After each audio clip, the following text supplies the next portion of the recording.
Dawn, first lesson, first crack in his walls, first spark in hers. Dawn crept over the ash pines in a wash of pale silver. Mist curled around the forest floor, quiet and haunting, as though the world itself was holding its breath. Seris woke slowly to the smell of wood smoke and earth, the fading echo of nightmares dissolving as she blinked awake. Kael was already up. He stood near the edge of the hollow, back to her, cloak draped loosely over his shoulders. The early light traced the lines of muscle beneath the fabric, the tension in his stance, the weight in the set of his shoulders. He hadn't slept, she could tell. He had kept watch. For her. Seris pushed herself up, wincing at the soreness in her limbs. Kael didn't turn, but he spoke the moment she moved. "How do you feel?"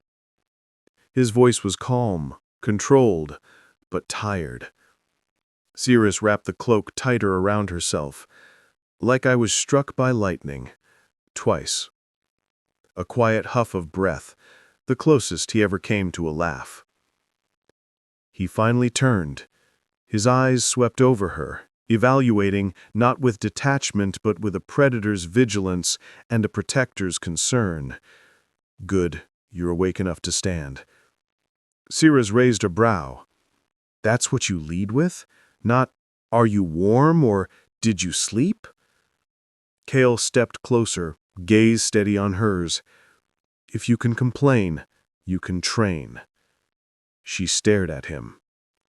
Then, despite everything, the death, the war, the terror, she almost smiled. Almost. He offered his hand. She hesitated for only a second before taking it, letting him pull her to her feet. His hand lingered a moment longer than necessary, warm, steady, grounding, before he released her and stepped back. "We don't have the luxury of slow lessons," Kael said. "Your power reacts to instinct, not thought. So that's where we begin." Seris exhaled. "What do you want me to do?" Kael pointed to a thick pine trunk several paces away. "Feel its presence, not with your eyes, with the pull in your chest.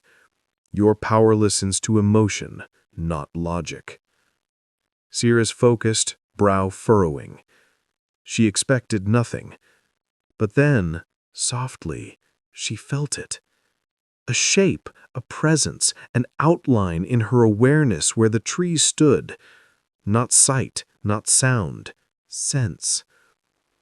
She gasped, I can feel it." Kael nodded once. "Good, now push." She tried. A faint shimmer of gold sparked across her fingertips, then died. Seris's shoulders slumped. "I can't." Kael stepped closer, voice lowering. "You can, but you're thinking." His eyes locked onto hers, unflinching, intense. "What were you feeling on that bridge?" Seris swallowed, the images flashing back. Kael bleeding, enemies closing, death sweeping in from both sides, her own fear and fury and desperation colliding in her chest until something broke and something else woke. "I thought I was going to lose you," she admitted quietly. Kael's breath hitched, just barely. He stepped nearer, slow as a tide. "Hold on to that feeling." Her pulse raced. "Why?" "Because your power didn't rise for the world. It rose for me." The air between them tightened, charged, dangerous, magnetic. "Close your eyes," he murmured. She obeyed. Kael moved behind her, close but not touching. His voice came at her ear, low and rough.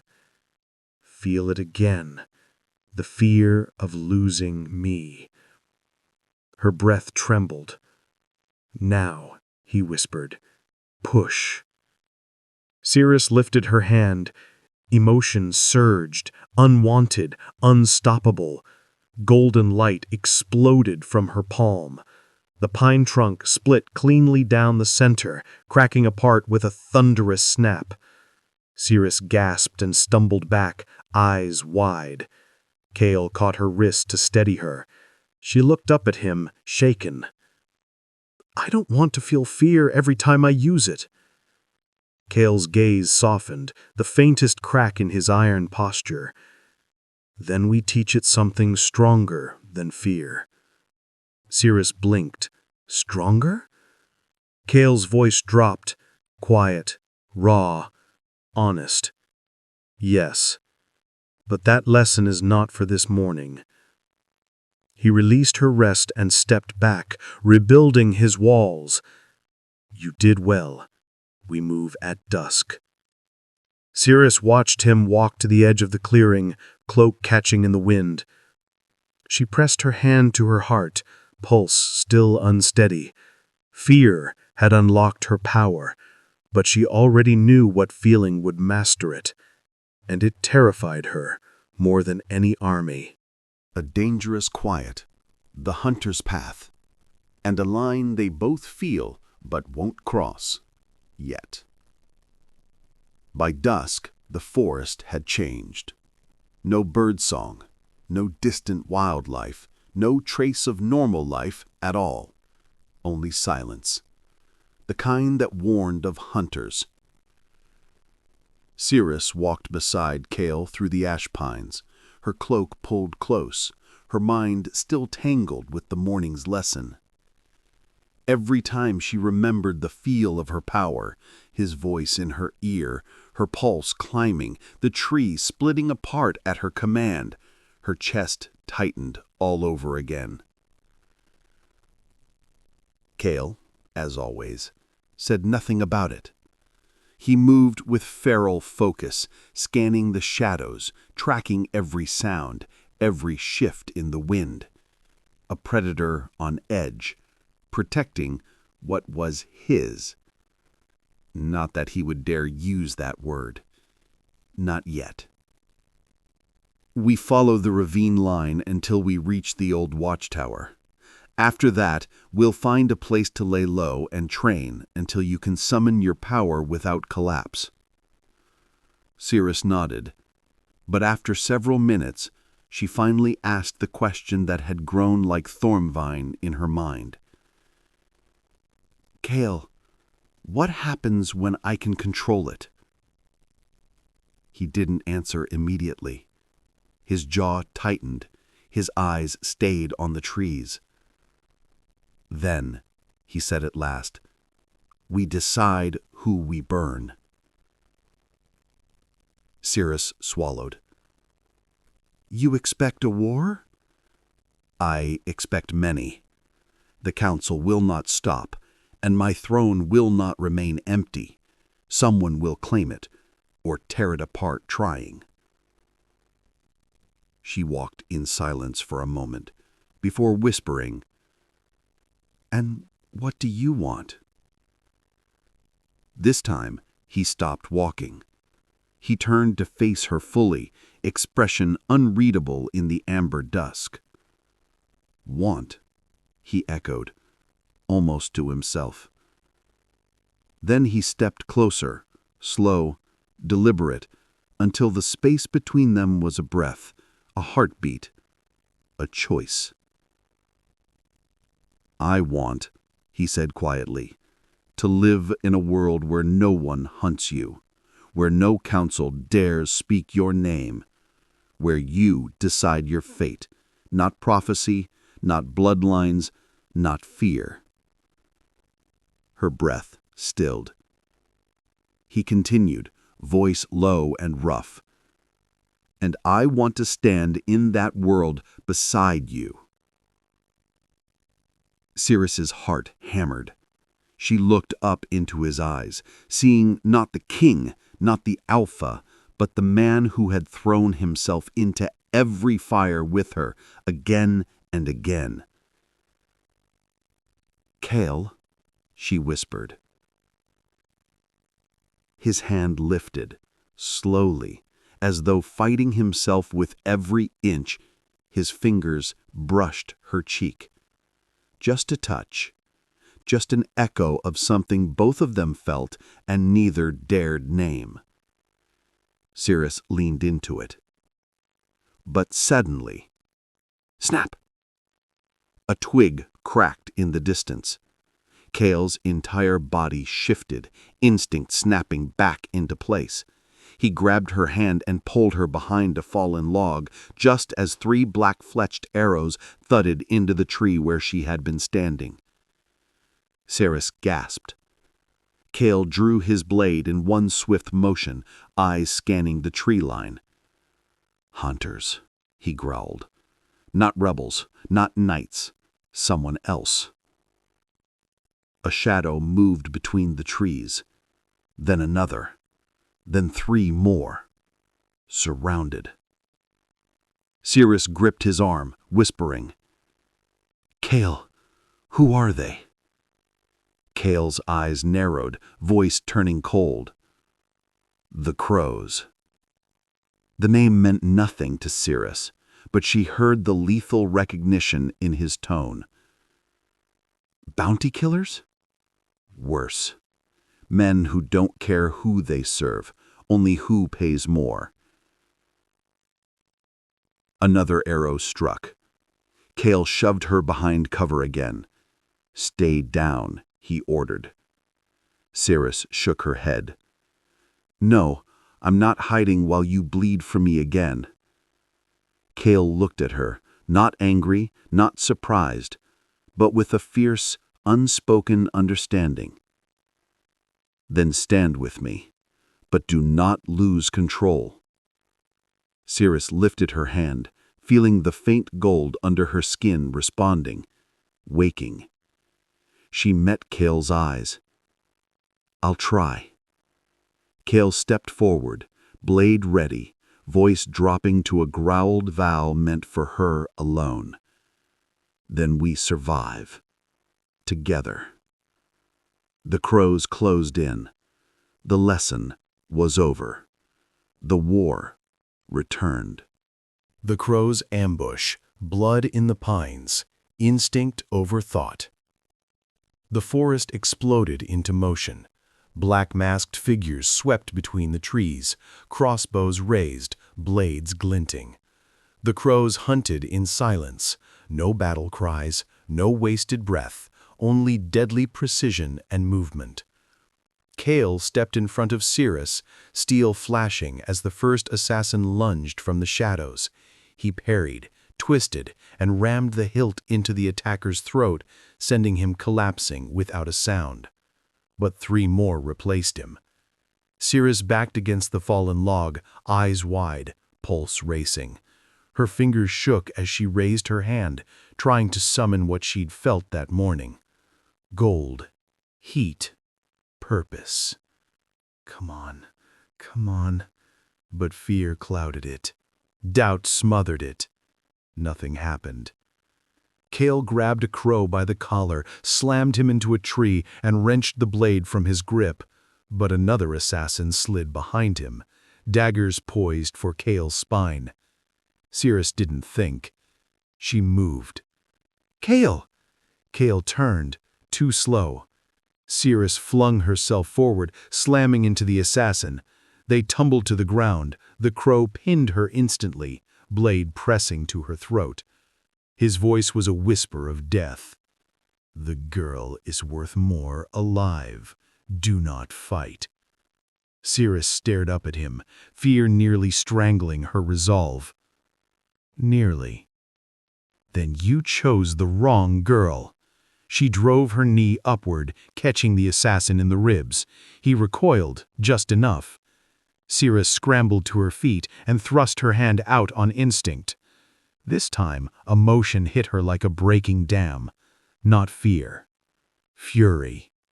Golden force shot from her palm and hurled the assassin backward into a pine trunk with a sickening crack. He crumpled, unmoving. Seris trembled, breath shaking. She looked at her hands, horrified at herself, terrified of the power, and yet alive. Across the clearing, Kael drove his blade into the last crow and turned to her, eyes blazing with a mix of relief and something fiercer. Pride? Fear? Both. He strode to her, hands closing around her arms as he looked over her for wounds. "Are you hurt?" Seris shook her head, still unsteady. "No, but Kael, I killed him." Kael's grip gentled, his voice rough but steady. "You survived him. There's a difference." Her breath faltered. She searched his eyes. "But it felt like I wanted to destroy him." Kael held her gaze, unflinching. "Then you need to learn the part that comes after instinct, which is control." Seris exhaled, eyes burning. "And if I can't control it?" Kael's voice blackened, deadly certain. "Then I will." Not a threat, a vow. Before Seris could respond, Kael froze, eyes narrowing, head tilting slightly as he listened to the wind. Seris tensed. "More hunters?" Kael shook his head slowly. "Worse." A distant horn echoed across the forest, low, ancient, and unmistakable. Seris didn't recognize it. Kael did. Color drained from his face, replaced by a cold rage she had never seen before. "The council has summoned their wardens." Seris swallowed hard. "What are wardens?" Kael turned toward the deeper woods, taking her hand, not gently, but urgently. Not killers, not rebels, not hunters. He pulled her into motion. "Wardens don't chase prey, Seris. They erase threats." Her pulse thundered as she matched his pace. "And what are we?" Kael looked at her from the corner of his eye. His answer was the truth neither of them could deny anymore. To the council? War. And together, they ran into the dark. Wardens in the dark, a fire in her blood, a choice that changes everything. The forest grew darker as they ran. The trees thickened, their trunks rising like black pillars against a bruise-colored sky. The horn sounded again, closer this time, deeper, heavier. It vibrated through the ground like the growl of something ancient waking from its sleep. Seris gripped Kael's hand as branches snapped beneath their boots. "How far until the watchtower?" she asked, breath sharp. Far enough, and not far enough. He wasn't winded, he wasn't shaken, but there was a coiled tension in his voice she had never heard before, as if even he wasn't sure they could outrun what hunted them now. They broke through a line of brush and emerged onto a ridge overlooking a gorge. The remains of an old bridge lay splintered below, long since fallen, swallowed by time and moss. A dead end. Seris turned to Kael. "We can find another path." Kael scanned the ridgeline behind them, eyes narrowing. "There is no other path. The wardens will fan out and sweep the forest in a line. Once they lock position, no one passes through." "Then we hide. We wait for them to pass?" Kael shook his head once. "Wardens don't pass. Wardens cleanse." The wind shifted, and Seris felt it. Not sound, not sight. A pressure. Heavy, cold, like the air itself bowed in fear. Kael moved in front of her without thinking, his arm slightly outstretched. That same unconscious instinct she had seen 100 times now. Protection first, always. From the tree line across the ridge, shadows emerged, tall armored figures in silver and black, masks smooth and expressionless, long glaives in hand. Wardens. They didn't shout, they didn't threaten. They simply walked toward them, unhurried, certain. Seris whispered, Why do they wear masks? Kael's jaw tightened. So you never mistake them for men. There were 8 of them, enough to wipe out a battalion. Kael stepped forward, blade drawn, voice dropping into something dark and commanding. Stay behind me, whatever happens. But Seris caught his arm. No, I won't stand and watch you die again and again for me. Kael met her eyes. There was no anger there, just the kind of fear that only came from caring too much. This isn't like the bridge or the crows. Wardens don't fight to win, Seris. They fight to end. I can't hold them all. She lifted her chin. Then you won't. The gold beneath her skin began to pulse again. Faint, but rising. Kael saw it and stepped closer, voice dropping. You are not ready. I will never be ready if you keep trying to shield me from my own fate. The wardens closed in, 20 paces now. Kael inhaled slowly, eyes locked on hers. If you lose control, then catch me, she whispered. Kael froze. That single sentence hit deeper than any vow she could have spoken. The wardens lifted their glaives. Kael swore under his breath, then stepped to her side, not in front of her, not leading, not shielding, beside her. On my mark, he murmured. Seris nodded, fire building under her skin, breath trembling as she fought to focus. The wardens took their stance. Kael whispered, Now. Seris thrust her hand forward, gold erupting from her palm. But this time the wardens didn't fly back like the rebels or crows.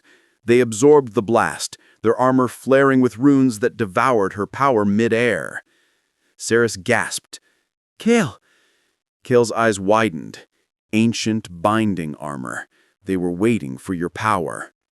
One warden stepped forward, faster than any human should move, and slammed the butt of his glaive into the ground. A shockwave raced outward. The earth exploded.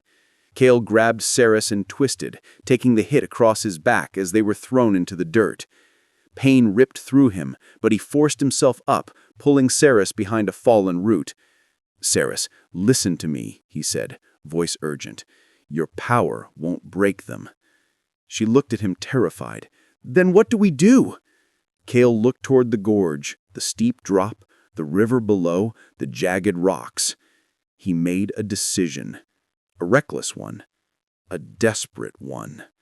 The kind born from love, not strategy. He took her face in his hands, eyes fierce, voice unshaking. Trust me one more time. Seris nodded, breathless, terrified, utterly his in that moment. Kael stood, lifting his sword for a final stand, and yelled, Run when I say, don't hesitate. The wardens advanced as one. Death in formation. Kael braced himself, and the next moment would decide everything. The wardens closed in. 8 masked enforcers, 8 weapons raised in perfect killing symmetry.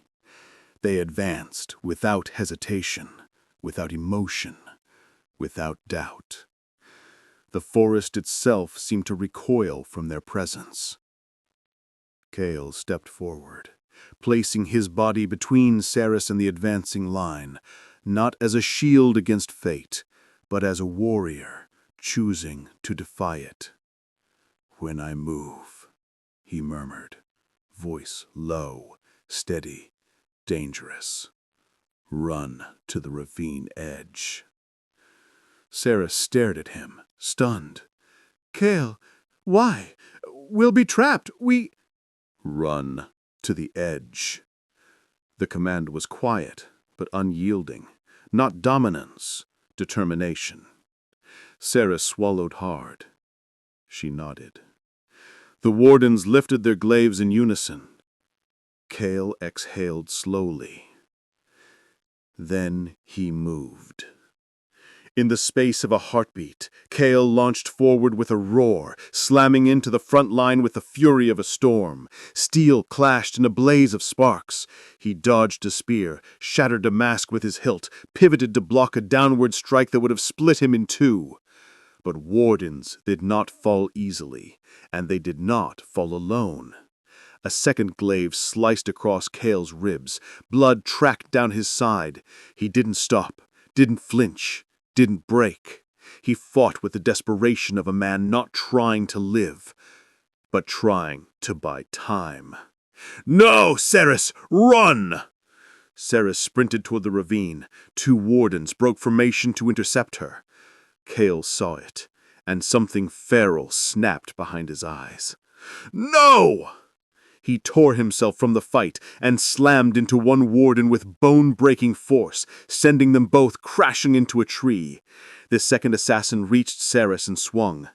Seris threw up her hands on instinct.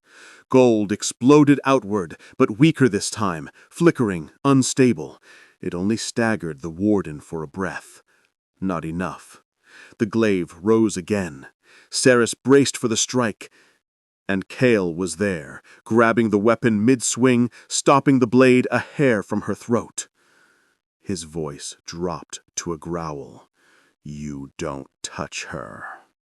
He snapped the shaft in half and drove the broken end into the warden's armor seam. The man fell. But Kael had no time to recover. Another warden's strike slammed into his back, sending him to one knee. Seris grabbed his arm, trying to pull him up, voice cracking. "Kael, get up, please!" He rose.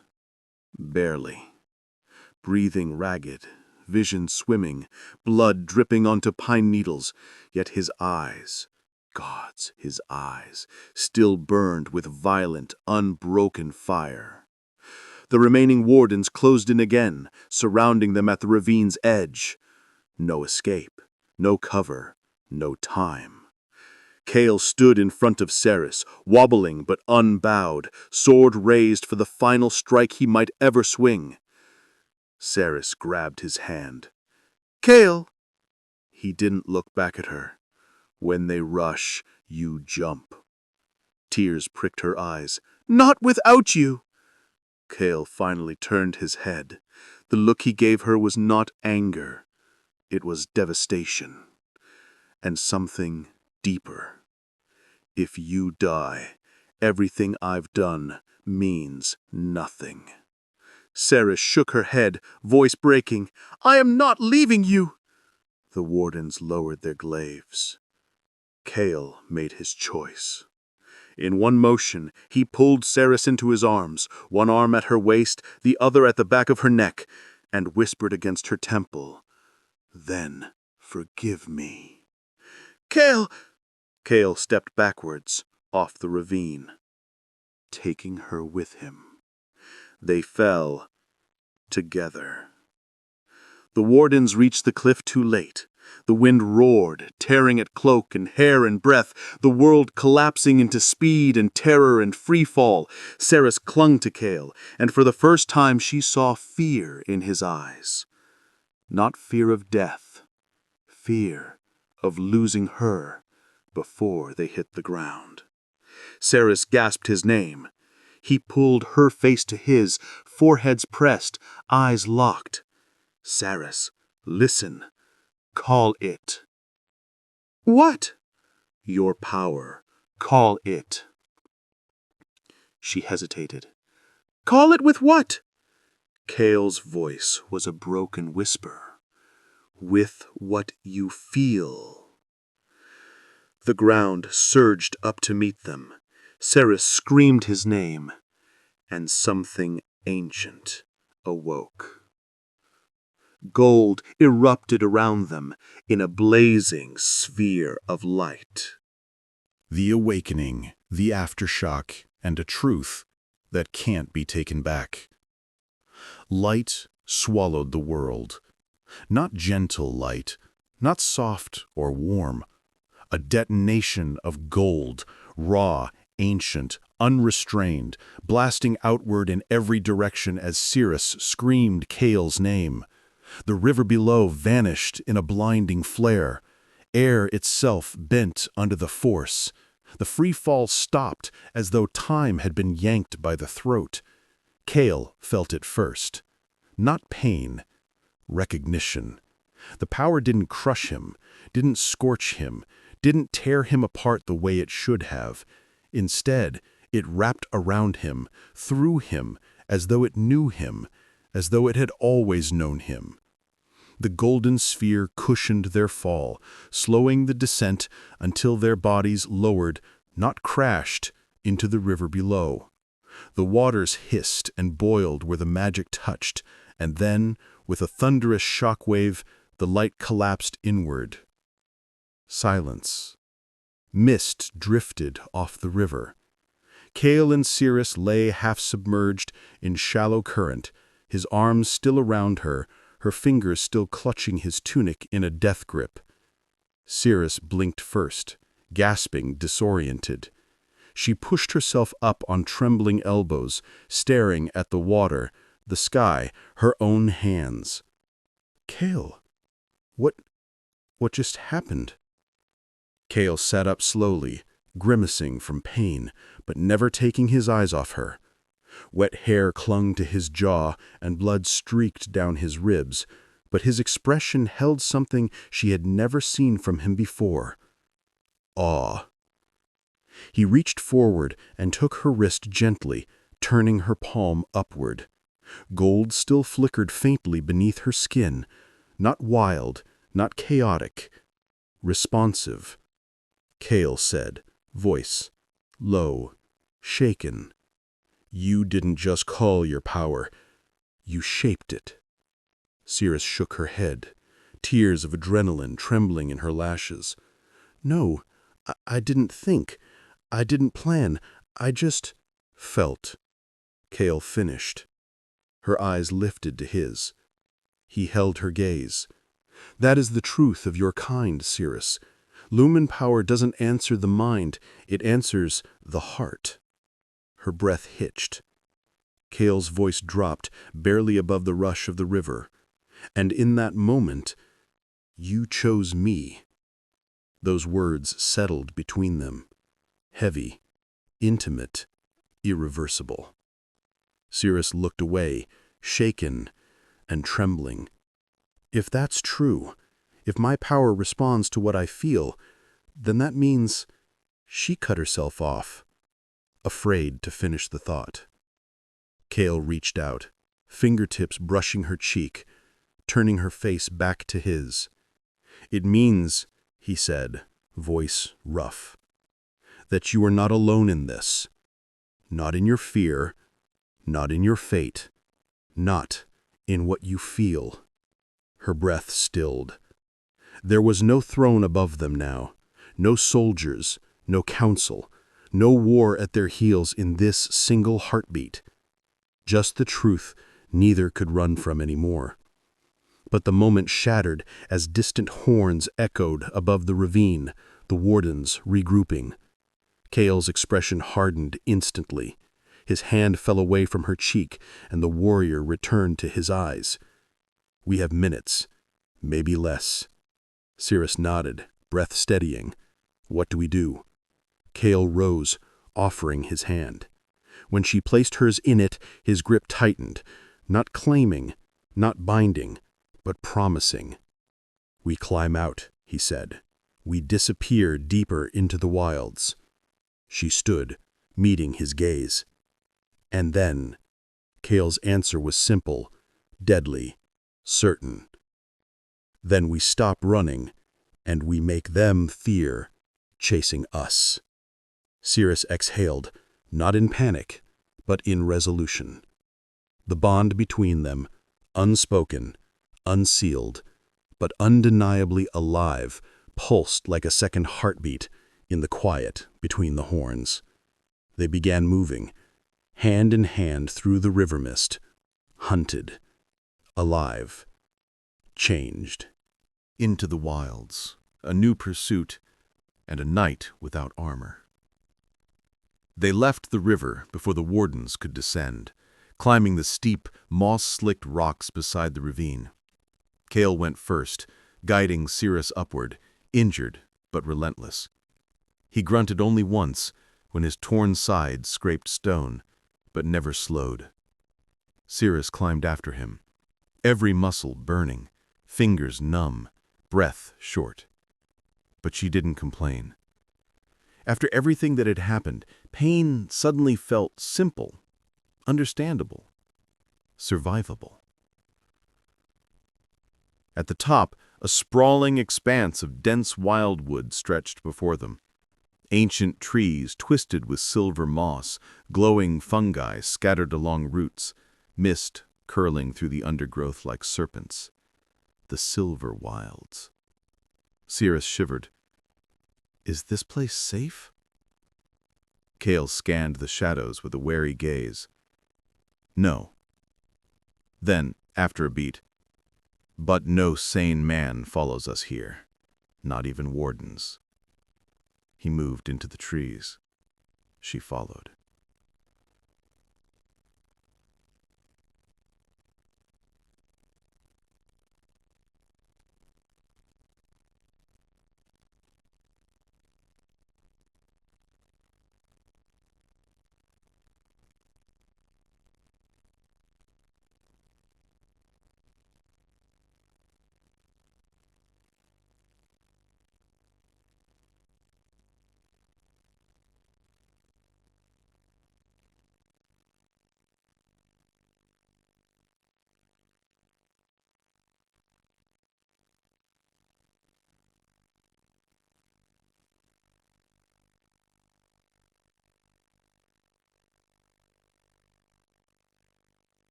Hey,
The silver wild beast, the first real fear, and a promise made in shadows.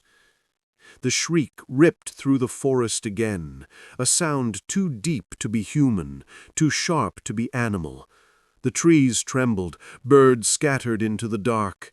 Even the wind seemed to vanish, as if the forest itself was holding its breath. Kael stepped in front of Seris, blade raised, eyes fixed on the black thicket ahead. "Stay behind me." Seris's heart hammered. "Is it close?" Kael didn't answer. The silence was answer enough. Then the sound came again, closer. Branches snapped, heavy steps crushed roots and leaves, slow and dragging, like something enormous pulling itself through the underbrush. Seris whispered, "Kael, what hunts in the silver wilds?" His voice dropped into something grim, something old. Things even kings fear. The creature emerged. A massive, wolf-like beast, twice the size of a horse, with silver bone plates jutting from its spine and eyes like molten iron. Its breath steamed in the cold night air, smelling of rot and old blood. Saliva hissed where it dripped onto bioluminescent moss. A grave maw. Seris froze. "That's not natural." "It isn't," Kael replied. "The silver wilds warp whatever dies inside them." The beast lowered its head, snarling, its gaze locked onto Seris with eerie precision. Not animal hunger, recognition. Kael shifted his stance. "It senses your power." Seris's voice cracked. "Then I'll use it." "No." Kael's voice cut sharp. "Not here, not without control. You'll light the entire forest, and every warden will find us." The Gravemaw lunged. Kael shoved Seris aside and met the charge head-on. Steel clashed with bone. The impact sent Kael skidding backward across the forest floor, his boots carving trenches in the soil. He grunted, but held his ground, blade braced against the beast's snapping jaws. "Seris, run!" "I'm not leaving you." The Gravemaw reared and slammed Kael with its plated shoulder, hurling him into a tree. The crack of impact stole his breath, but he forced himself back up, stumbling, dazed.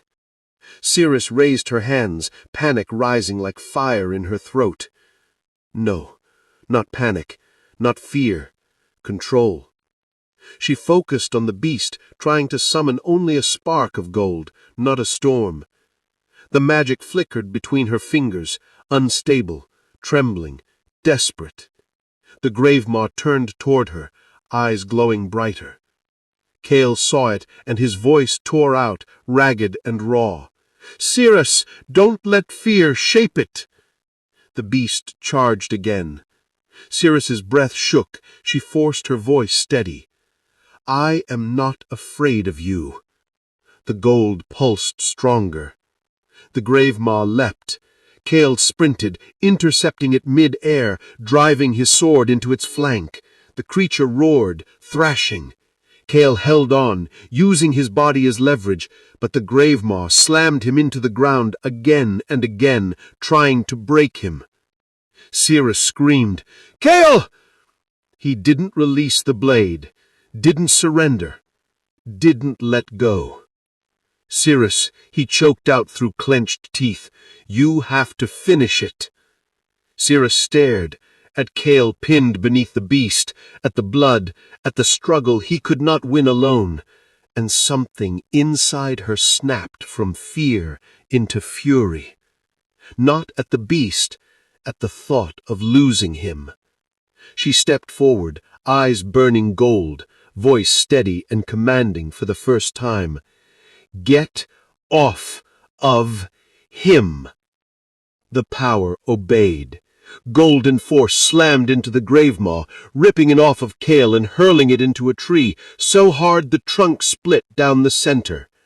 The beast collapsed, twitching, ribs shattered, breath wheezing.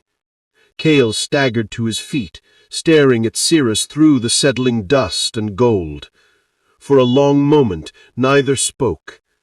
Her hands trembled, his chest heaved, but his eyes, God's, his eyes, were full of something fierce and unguarded. He stepped closer, voice low. That wasn't panic. That wasn't chaos. That was will. Seris swallowed. "I didn't do it to be powerful." Kael stopped in front of her. "I know." Seris met his gaze, voice barely a breath. "I did it because I won't lose you." Kael's restraint cracked. He reached out and cupped her face, his thumb brushing her cheek. His voice a rough, quiet promise. You won't. Not as a command, not as a vow to fate, as a choice. Before either could say more, the grave maw let out a dying, guttural moan, and its eyes flared once more. Kael's expression changed instantly. Seris, step back! She blinked, confused. But it's dying. Kael shook his head, raising his blade again. That's the problem. Nothing in the Silver Wilds dies clean. The beast's body began to change, bones cracking, flesh warping, energy twisting into something far worse. Whatever it was becoming, it was not over. The second birth, the unnatural form, and the night that would not end. The grave maw's corpse convulsed. Bone plates split, flesh writhed, silver vines of rot twisted up its limbs like veins coming alive. The forest lights dimmed, as though the very shadows leaned closer to watch. Kael stepped in front of Seris again, sword raised, voice low and sharp. Back, now. Seris moved behind him, eyes wide. What's happening to it? Kael didn't look away from the horror unfolding before them. It's not a beast anymore. His grip tightened on his blade. It's becoming a weird spawn.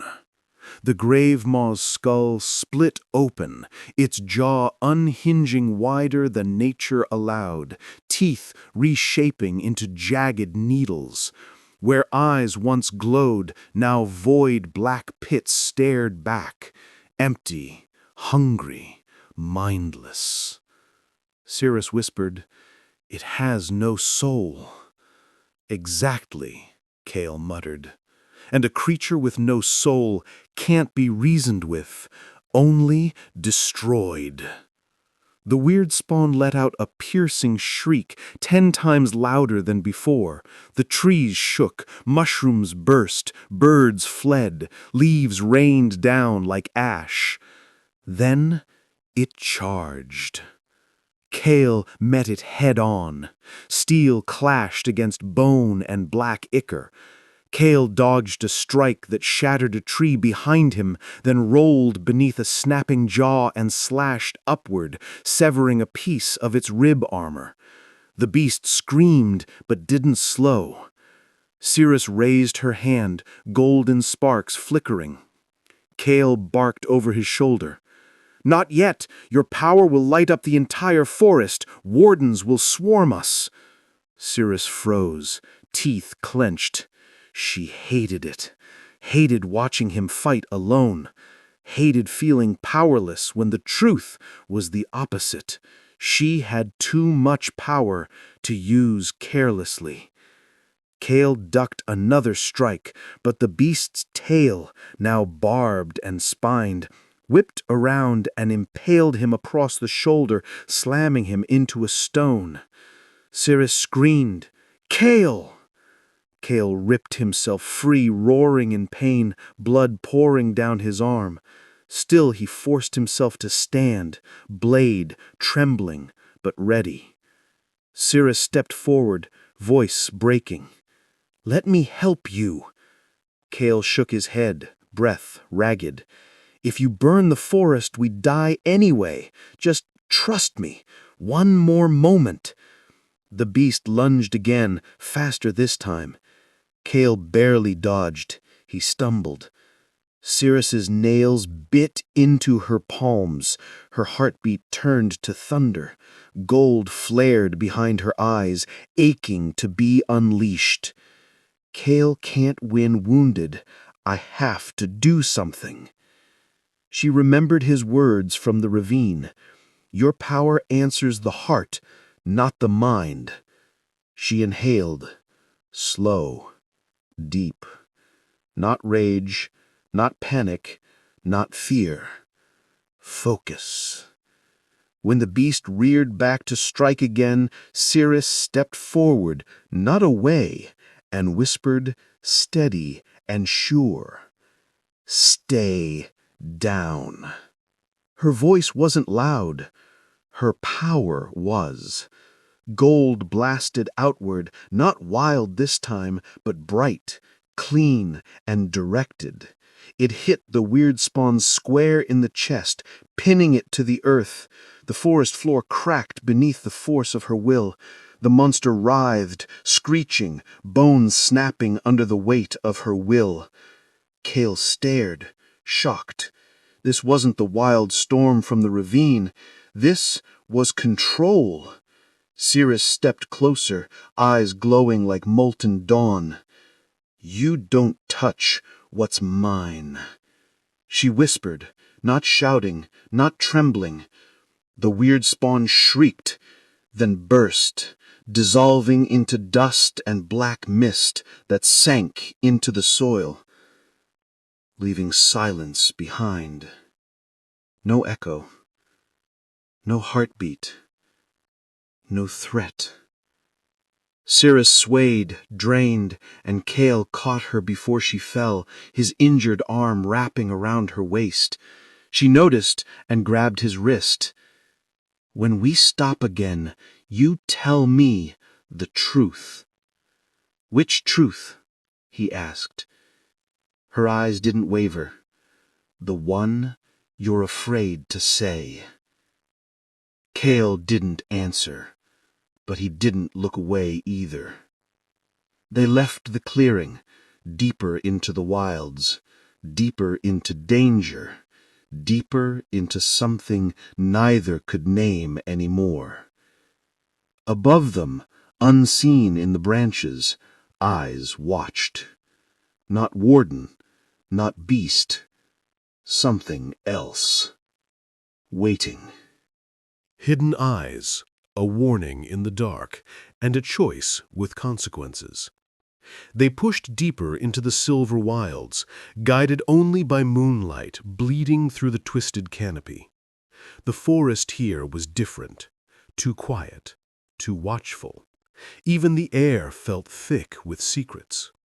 Kael's steps were slower now, not from hesitation, but from pain.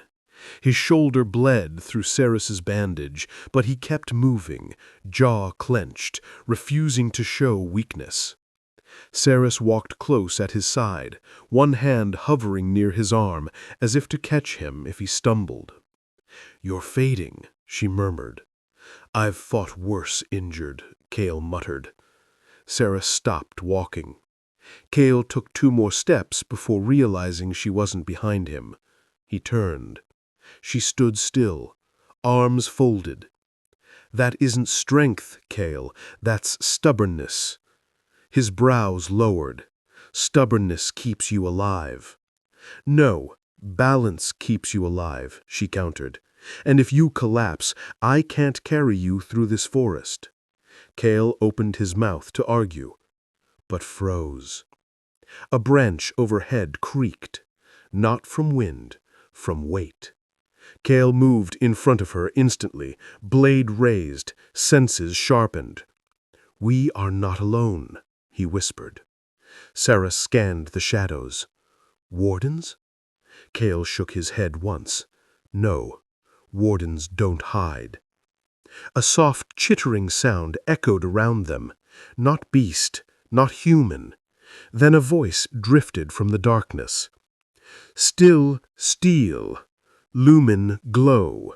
You walk loudly through quiet lands." Seris's skin prickled. "Who's there?" From the branches above, 3 figures dropped, cloaked in moss and bark, their eyes glowing faintly green. They were slim, silent, and barefoot, their movements too smooth to be human. Kael's grip tightened on his sword. "Silver wild sentinels," he muttered. "Feykin." The tallest sentinel tilted its head, studying Kael and Seris with unnerving calm. "You carry ruin in your wake, outsiders. The forest bleeds from your battle, and something follows your scent. Kael stepped forward. "We don't want conflict. We only need to pass." The sentinel responded with a whisper-soft laugh. "No one passes freely. Not now. Not with a dying king and a rising star." Seris stiffened. "What did you call me?" The sentinel ignored the question, gazing at Seris more closely. "Lumen-born, unbound, untrained. You shine too brightly. The wild sees you. The dead hear you. The wardens smell you." The second sentinel leaned in, voice a hiss. "Even the old gods might wake. For you."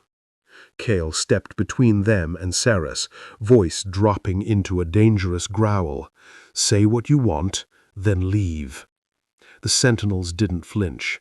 The leader's gaze slid to his wounded shoulder. "You bleed. You fall. You hide behind iron and rage, but neither will save you from what hunts." "What hunts us?" Seris demanded. The sentinel's eyes, glowing green, fixed on hers. "Shadow walkers." Kael swore under his breath, a word Seris had never heard from him before. "What are shadow walkers?" she whispered. Kael answered, voice like steel. "Assassins of the council. Not men, not beasts. Shades. Sent when the council wants not a capture, but an erasure." Seris's stomach dropped. The sentinel nodded. "If you stay on this path, you die by nightfall. If you leave the forest, wardens take you. If you go east, the shades follow you. If you go west—" Seris swallowed. "What happens west?" The sentinel's expression changed, still unreadable, but heavier. "West is where the old ruined city sleeps, buried in vines and time. Power waits there, answers wait there, but so does memory and madness." Kael's jaw tightened. He understood the cost instantly. Seris looked between the sentinel and Kael. "What do you think?" Kael didn't answer immediately. He waited the way kings weigh war. Finally, "If we keep running, they'll chase us forever. If the West holds lumen knowledge, then that is where we go." The sentinel stepped back, giving a single nod. "Then your path is chosen. But remember this, lumen-born." The creature's voice dropped to a chilling whisper. "Once you walk toward power, you cannot walk back to peace." With that, the sentinels vanished into the trees, gone as swiftly and silently as they appeared. Kael and Seris stood alone again, breathing, bleeding, hunted, and now bound to a path neither could escape. Seris finally whispered, "Then west we go." Kael turned his gaze towards the unseen horizon. Together. Not a promise of safety, a promise of war and truth. Westward into ruin, a fevered night, and a confession she isn't ready for. The forest swallowed them again as they turned west. Hours passed beneath twisted silver branches and starless sky. The air grew colder, heavy with ancient weight, as though the forest itself whispered of what lay ahead. Seris kept glancing at Kael. His steps were strong, but the blood loss was catching him. His shoulder wound had reopened, darkening the bandage she had wrapped. "Kael," she murmured, "you need rest. We rest when it's safe. You can't even hold your sword with that arm right now." He didn't respond. His silence said she was right. At last they stopped beside the ruins of an old stone archway half swallowed by roots and moss. Faded carvings glimmered faintly beneath the vines, runes Seris didn't recognize. Kael leaned against the arch, breathing hard, jaw clenched to hide the pain. Seris knelt and reached for his arm. He caught her wrist. Even weakened, his reflexes were sharp. She met his eyes. "Kael, let me help you." He held her gaze for a long moment, then released her wrist, allowing her closer. Seris peeled back the soaked bandage. He didn't flinch, not physically, but she felt the tension shudder through him. The wound was deep and ugly, poisoned by whatever foulness lingered in weird-spawn flesh. She sucked in a slow breath. "This needs cleansing, proper cleansing." Kael gave a short, humorless breath. "Do you have a healer hidden in your cloak?" "No, but I have light." His eyes lifted sharply to hers. "No." "Kael, you can't use lumen healing on poisoned wounds. If you misdirect the magic, it spreads through the blood faster." She stared at him, at the exhaustion he tried so hard to bury. "And if I do nothing, you bleed out or the poison takes you." Kael opened his mouth to argue, then swayed. She grabbed him before he collapsed. He sank to his knees, breathing ragged, vision clouding. For the first time since she had met him, Kael looked mortal. Not unbreakable, not unstoppable, not the steel storm that always rose again. Mortal. She cupped his face, forcing him to focus on her. "Kael, look at me." His eyes met hers, barely. Seris's voice trembled, but she didn't back away. "I'm not losing you. Not to wardens, not to beasts, not to poison, not to your pride." He stared at her, that stare that always cut straight through armor, lies, and fear. Then, quietly, honestly, "You're afraid." "Yes, I'm terrified."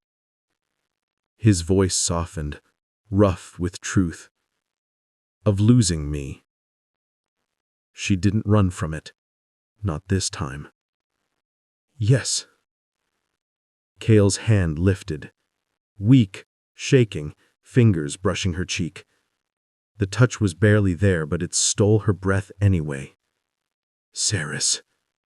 She shook her head, eyes burning. "Don't say anything. Just stay awake."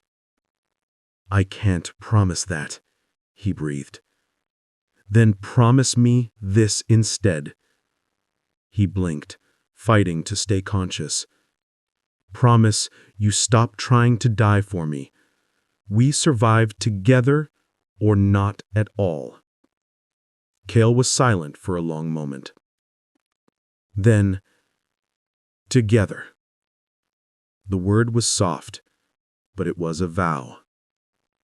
Seris placed her hands over his wound, golden light gathering at her fingertips. Kael tried to protest, weakly this time.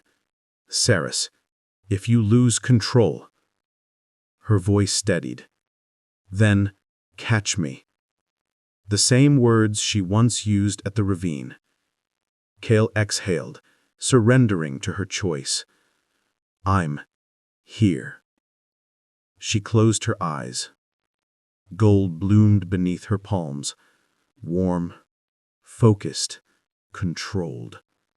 The light seeped into torn flesh, but the poison fought back, black veins rippling through Kael's skin. He groaned, muscles tensing. Seris gasped as the darkness pushed against her magic, biting, invading, trying to sink into her instead. "Seris, stop," he forced between clenched teeth. "No, I'm not letting go." She pushed harder. Gold flared brighter, brighter, brighter. The poison recoiled, burning away under her will. Slowly, agonizingly, the black veins withdrew. Kael's breathing steadied, The wound closed, not fully, but enough. Enough to live, enough to move, enough to fight again. Seris collapsed forward, shaking. Kael caught her against his chest, barely conscious himself, and held her there in the quiet ruins. "Seris," he whispered, voice raw, "if you keep saving me like this, I won't know how to stop needing you." Seris lifted her head. Their faces were inches apart. Too close, too real. "Maybe I don't want you to." Kael froze, and for a heartbeat, there was no forest, no wardens, no hunters, no fate. Just them, and everything neither of them dared say out loud. The moment hovered. Then the wind shifted. Kael's eyes snapped open, all instinct again. "They're coming." Seris jerked upright. "Wardens?" Kael shook his head slowly. "No." He stood, steady again, restored enough to be dangerous once more. "Something older." Seris swallowed hard. Kael offered his hand. She took it. And together, they stepped away from the ruined archway and toward the buried lumen city that awaited them in the west. The path was chosen, and there would be no turning back. The Road of Ruins.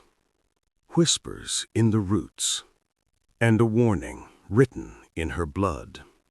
Dawn never touched the silver wilds.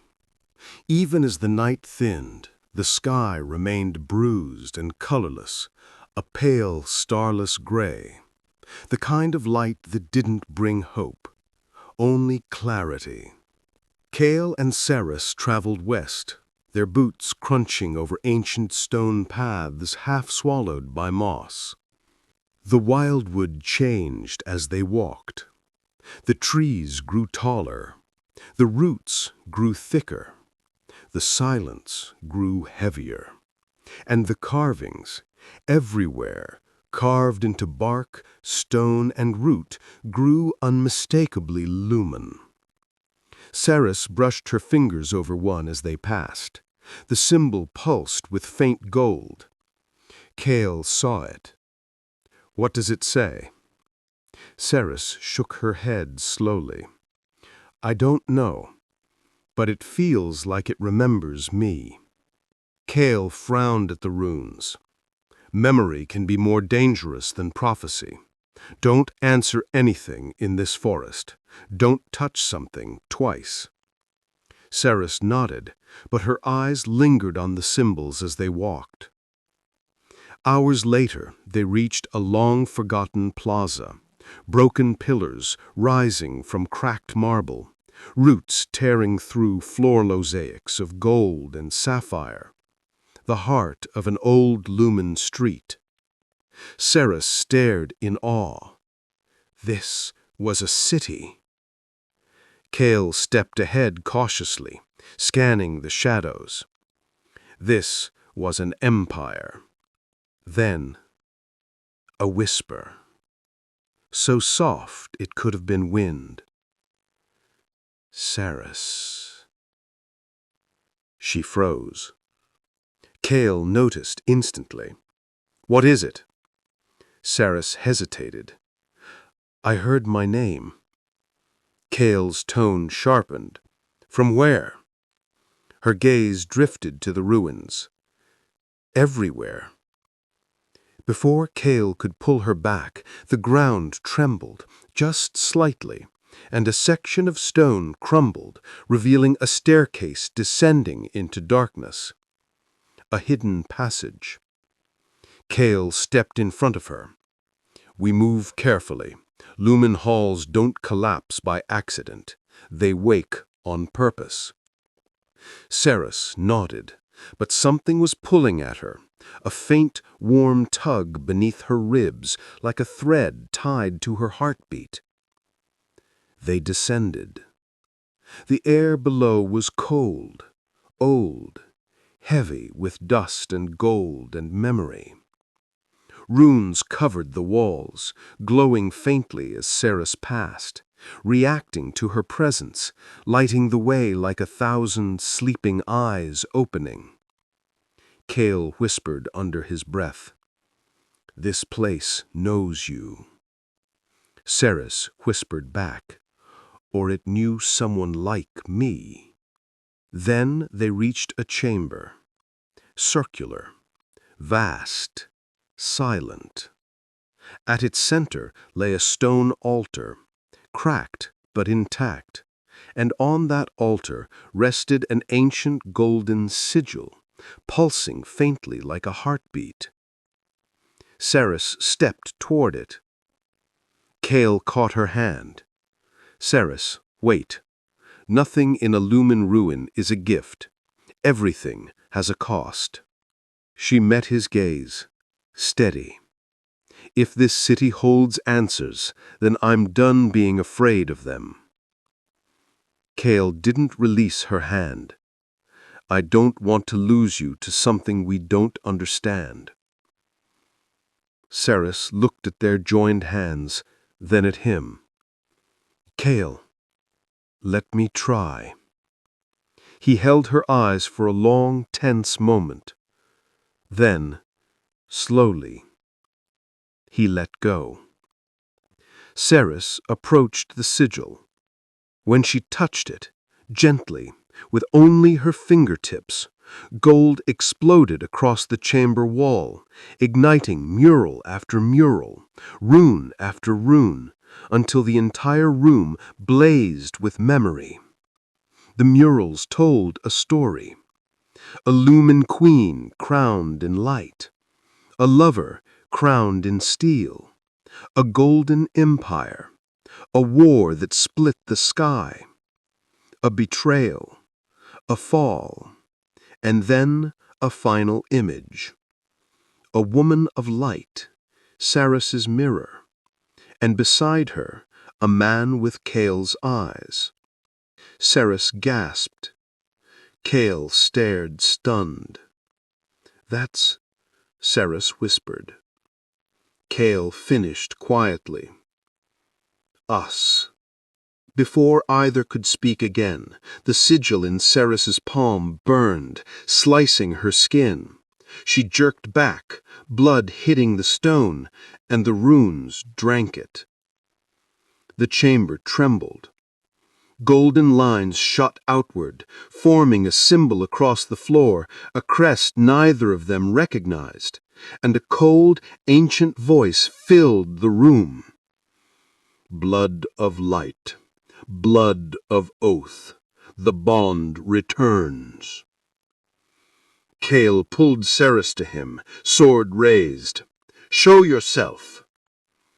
The voice ignored him. "Lumen-born and lion blood, you walk toward fate bound in a pattern older than crowns and older than gods. You cannot break what you were. You can only become it." Seris' voice shook. "What are we becoming?"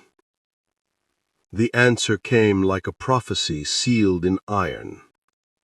"A ruler of light, a ruler of war, lover and destroyer, savior and end." Kael's pulse turned to ice. Seris's breath trembled. And the voice finished. "Together, you will either save this world or burn it." The chamber went silent. No more light, no more voice. Just the weight of a truth neither was ready for. Seris whispered, "Kael, what if we're the reason the world fell once before?" Kael stepped in front of her, not as a king, not as a warrior, but as a man making a choice in defiance of fate. Then this time, we choose differently. Seris looked up at him. And if fate won't let us? Kael's answer was a low, steel-soft vow. Then we break fate. The sigil pulse faded. The path west called deeper. And now they carried knowledge heavy enough to destroy them both. They climbed from the chamber in silence, not the silence of peace, the silence of truth, the kind that doesn't release its grip, the kind that settles in the bones and waits. The forest air felt colder when they stepped back into the wilds. Even the silver wild leaves seemed to watch them differently, as if the trees themselves now knew what they were, what they might become. Kael walked ahead, blade out, shoulders tense. Not from his wound, from thought, from memory, from prophecy. Seris followed close behind, her hand brushing the stone pendant she had taken from the chamber, the sigil that had burned her palm. It was warm still, pulsing faintly, matching her heartbeat. Or Kael's. She didn't know which. "You're quiet," she said softly. Kael didn't stop. "There's nothing to say." "There's too much to say," she answered. His jaw clenched. He kept walking. Seris stepped in front of him, blocking his path. "Kael, look at me." He did. And for the first time she saw it. Not fury, not resolve, not cold strategy. Fear. Real fear. Not for himself. For her. Kael exhaled slowly through his nose, voice dropping to truth. "I will not be what that prophecy wants me to be." Seris held his gaze. "Then you won't." He shook his head once. "It isn't that simple. Prophecy binds blood. Blood shapes fate. And our blood." He stopped abruptly. Too abruptly. Seris blinked. "Kael?" Kael's entire body shifted, warrior alert. "Stay behind me." The forest went still. Not quiet. Still. As if the world inhaled and refused to exhale. Seris barely had time to feel the shift before the shadows moved, not by wind, not by shape, but as if the darkness itself stood up. A figure peeled away from the black between trees, tall and faceless, its body nothing but smoke and sinew draped in a council seal. A shadow walker. Seris' breath hitched. That isn't human." Kael's voice dropped to a lethal whisper. "No, it used to be." The creature tilted its formless head.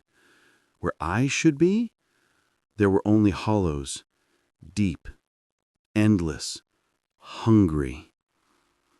Then it spoke. Its voice was not a voice, more like whispers layered into a single sound. "Lumen-born, lion blood, the council sends one message: submit or vanish." Seris stepped back, pulse racing. Kael stepped forward, sword raised, voice ice. "Tell your masters they can choke on their message." The Shadow Walker didn't flinch, didn't breathe, didn't blink. It simply lifted its hand, and the shadows around their feet came alive like chains. Seris gasped as darkness coiled up her legs cold as tomb water. Kael moved first, blade flashing, severing the shadow bonds from her ankles. He grabbed her arm and shoved her behind him. Shack! The creature was suddenly behind Kael. Too fast for sight, too silent for sound. Seris screamed, "Kael! Kael spun, barely blocking the strike. Shadow blade against steel, sparks hissing where light met darkness. The impact rattled his injured shoulder, but he didn't yield. He forced the creature back, teeth gritted. Seris, run. No!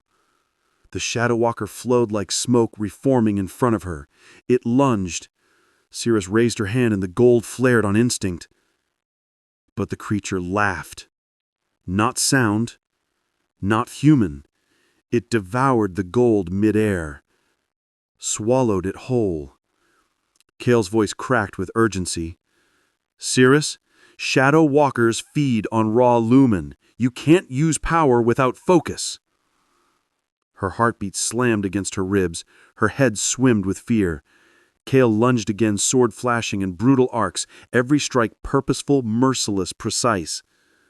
But the Shadow Walker flowed around each blow, reforming, its body more mist than flesh. Then it whispered in Seris's direction. You are not ready. He will fall. You will break.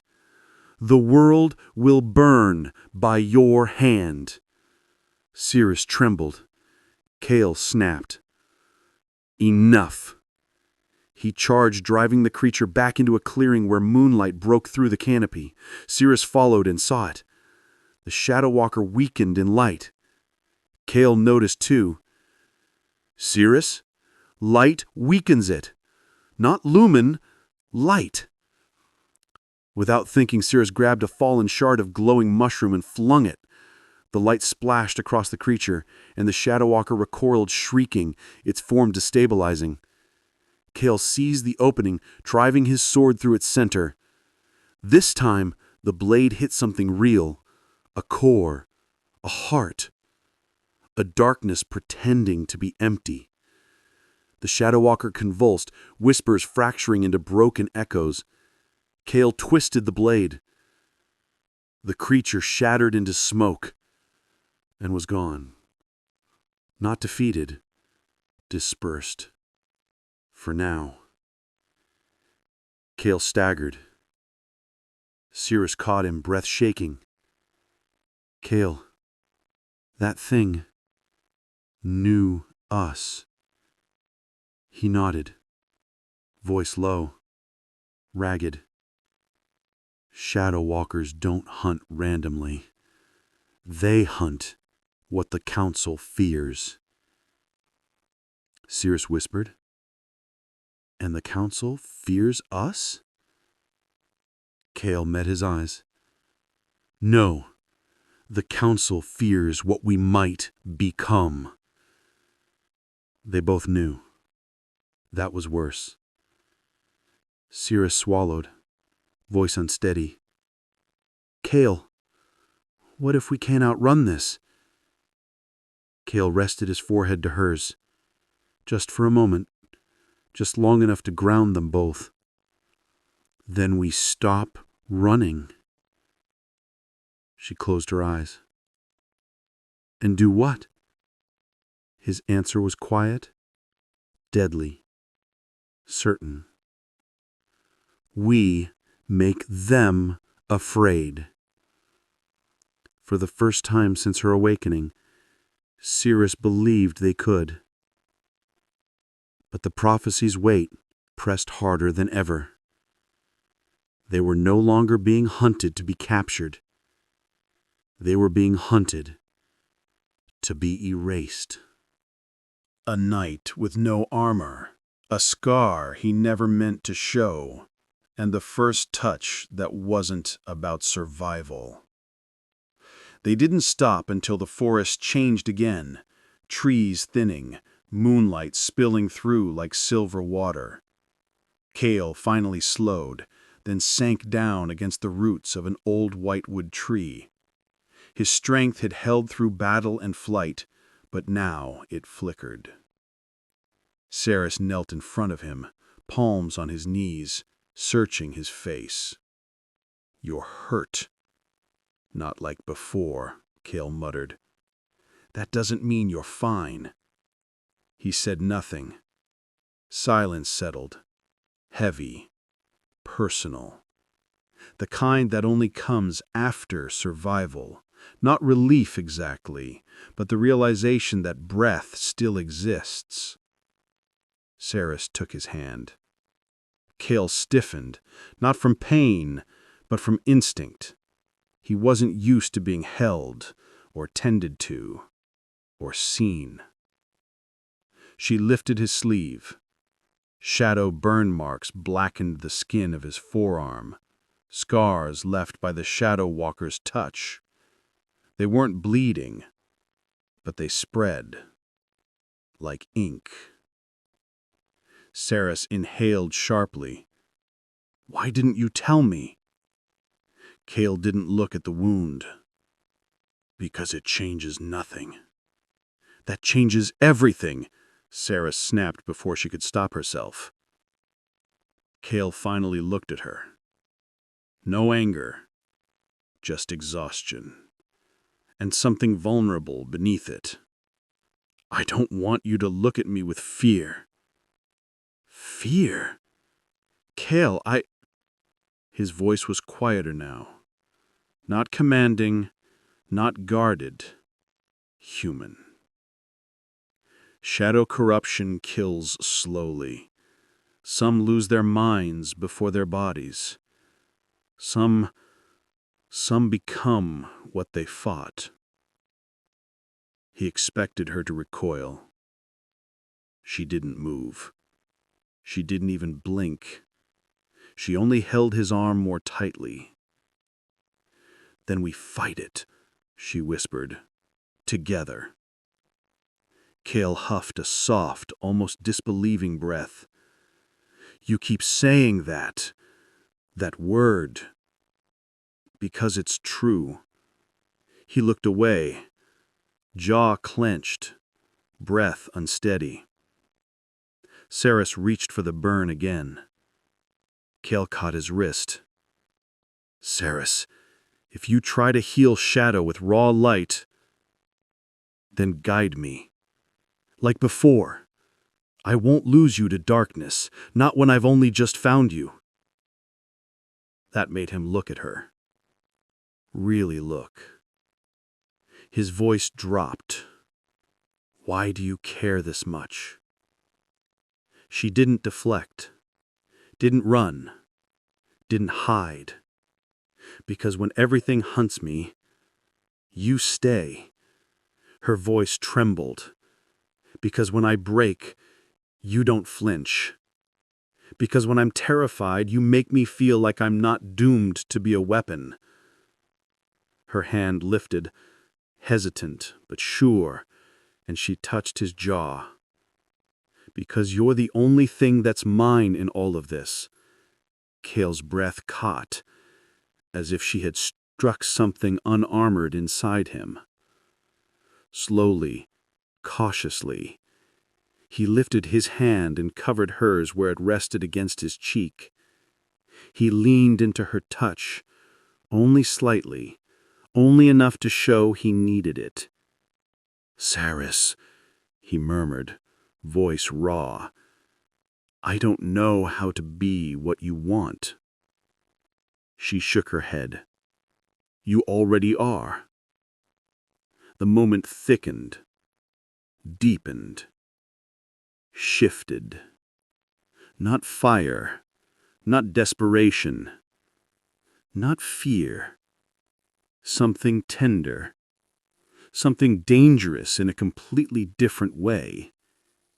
Kael's hand slid from her wrist to her shoulder, grounding her, steadying himself. His thumb brushed her collarbone, unthinking. She didn't pull away. She leaned into it. For the first time, they weren't close because of danger. They were close because neither of them wanted distance. Kael's forehead touched hers. His breath warmed her lips. His voice was a low confession. "You terrify me." She whispered back. "You make me brave." His eyes dropped, briefly, to her mouth. That was all it took to shift the air. His hand slid to the back of her neck, fingers curling into her hair, pulling her closer. Not forceful, not frantic, just honest. And she melted into the gravity of him. But just as their lips would have met, a sound cut through the night. Not a beast, not a whisper, not a voice. A bell. Far away, metallic, measured, echoing through the wild from the west. Kael's eyes snapped open. Seris's breath caught. "What is that?" she whispered. Kael stood, every trace of softness locked away in an instant, replaced by steel. A boundary ward. A ward for what? He turned his gaze west, toward the unseen city. His answer was quiet. To keep the dead in. The night was no longer still. The romance between their breaths, broken, unfinished, hung suspended in the air like a held note. Seris rose beside him. "Then we go," she said. Kael didn't look at her when he answered, but his voice held a vow he couldn't hide. "This ends in the Lumen City, one way or another." Hand in hand, they walked toward the bell, toward the undead boundary, toward the truth waiting for them in the west. The night closed behind them. There was no going back. The gates of the lost city. Hands that won't let go, and a name the dead still whisper. The bell tolled again, low, measured, inevitable. Each chime rolled across the forest like iron waves. Seris and Kael moved toward the sound, their steps in rhythm, their shadows stretching long over the broken path. The trees grew sparse, then skeletal, until the forest ended, and the ruins began. The lost Lumen City, or what was left of it. Shattered archways, fallen towers, streets cracked and tilted from time and earthquakes, golden mosaics half buried in dust and vines. And at the city's threshold, towering above all, two colossal gates of white stone, carved with lumen runes. Symbols Seris didn't know, but her blood did. She reached for them. Kael caught her hand before she touched the stone. Not yet. She looked at him, breath shaky.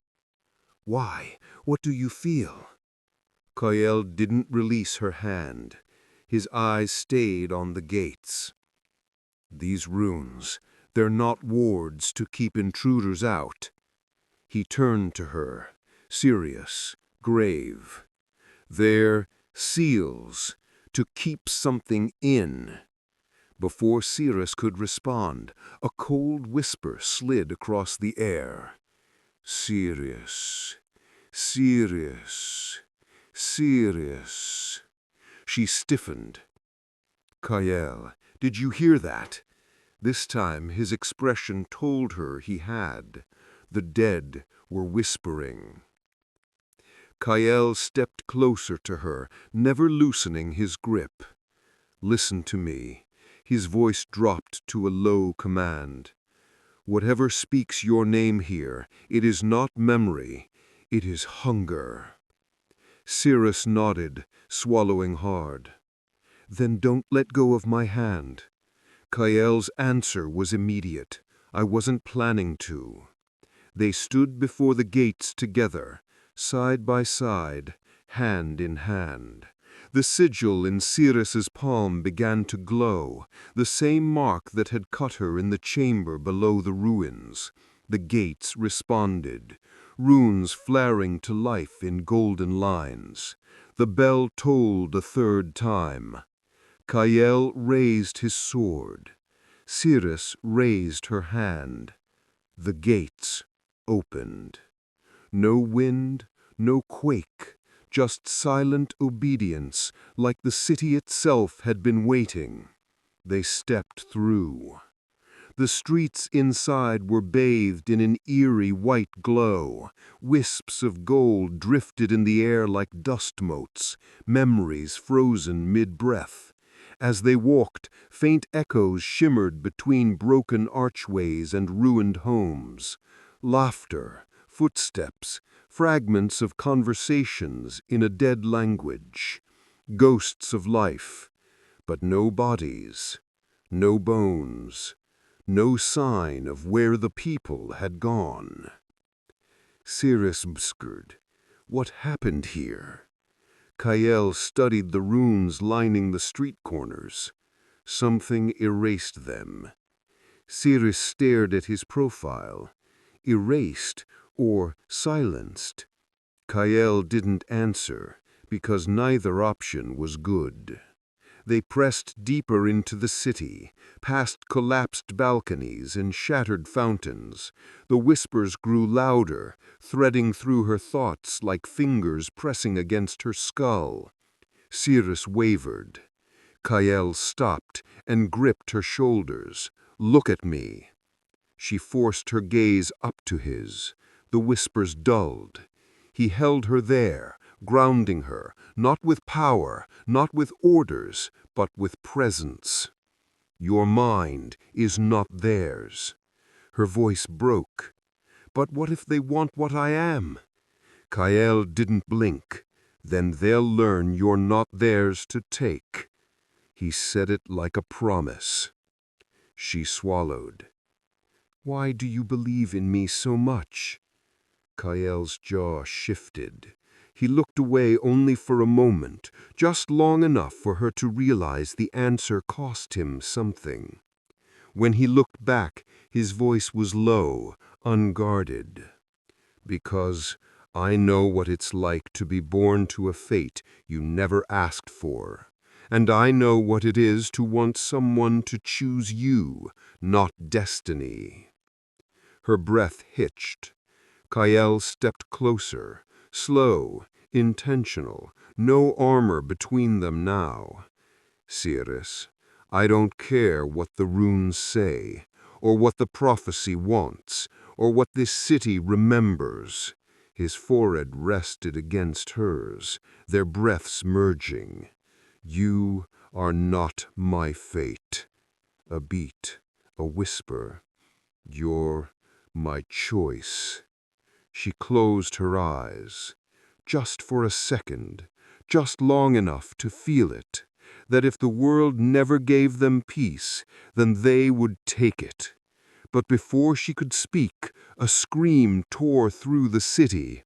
Not human, not beast, an echo of 1,000 voices at once. The ground shook, the runes flared, the air rippled. Kael pulled her behind him, sword raised. From the far end of the ruined street, a shape formed, tall, luminous, twisted. A lumen wraith, born of light, stripped of soul, a guardian of the dead city. Kael exhaled. "We're not alone." Seris whispered. "Then we finish what we started." They faced the wraith together, side by side, hand in hand, because fear could exist, but distance could not. The lumen wraith, shadows of a forgotten queen, and a touch that means more than either admits. The wraith drifted closer, tall, blinding, weightless. Its form shimmered like fractured glass, held together by light and grief. Its eyes, if they were eyes, burned white, empty yet knowing. Runes spiraled across its translucent skin, glowing with the same sigil that marked Seris's palm. It wasn't merely looking at her, it was remembering her. Kael stepped forward, sword up, feet planted, every line of his body drawn tight with readiness. "Stay behind me," he murmured. Seris shook her head. "No, I won't hide from what I am. Not here." The wraith paused, as though her voice struck something inside its fractured memory. Then it spoke, its voice layered, ancient, echoing from everywhere and nowhere. "Lumen air, heart of dawn, breaker of our fall." Seris froze. Kael's blade lifted higher. "Identify yourself," he demanded, voice hard as steel. The wraith didn't blink, didn't move, didn't obey him. Its voice poured out again, directed only at Seris. "You return to finish what you began. Your blood calls us. Your light doomed us." Seris stepped forward, voice trembling. "What happened here?" The wraith's form flickered, light stuttering like a dying star. "A queen of light, a king of war, bound by fate, unbound by choice. Together they broke the sky." Kael's pulse turned to stone. Seris whispered, "The mural." The wraith surged without warning. A blast of light shot toward them. Kael grabbed Seris and rolled, shielding her with his body as the ruined street exploded behind them, stone cracking, dust rising, runes shattering under the force. They hit the ground hard. Kael grunted, teeth clenched against pain.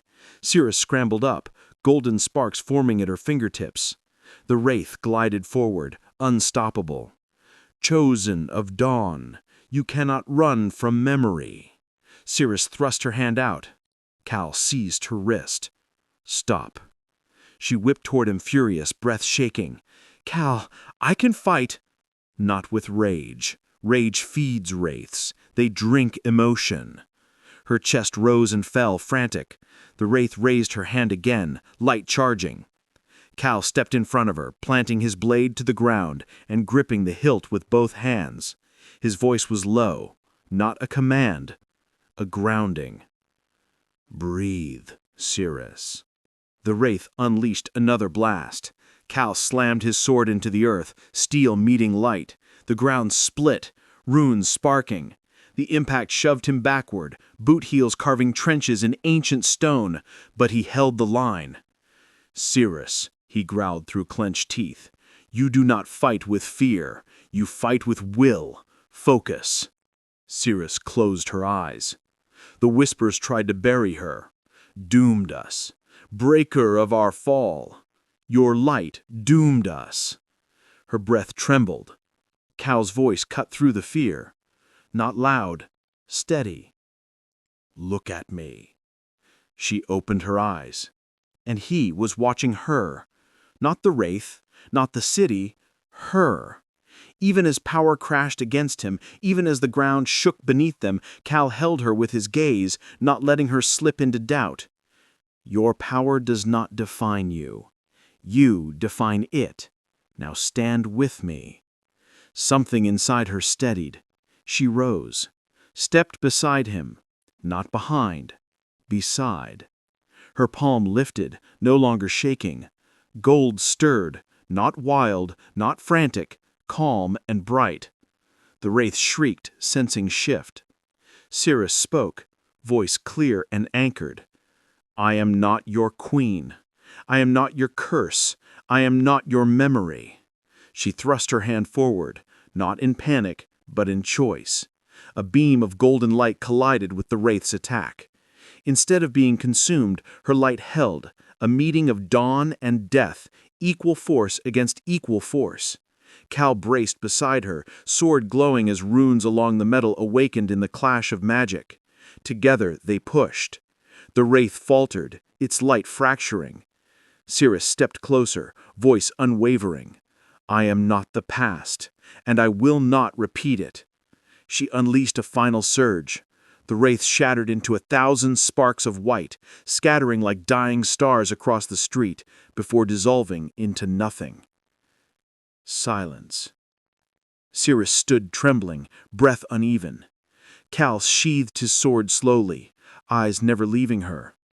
He reached out, careful, deliberate, and touched the side of her face with the backs of his fingers. "You didn't lose yourself."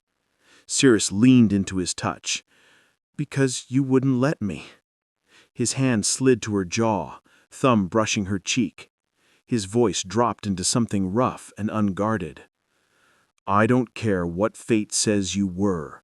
I care who you choose to be now, with me." Her breath softened. For the space of a heartbeat, the world shrunk to just them.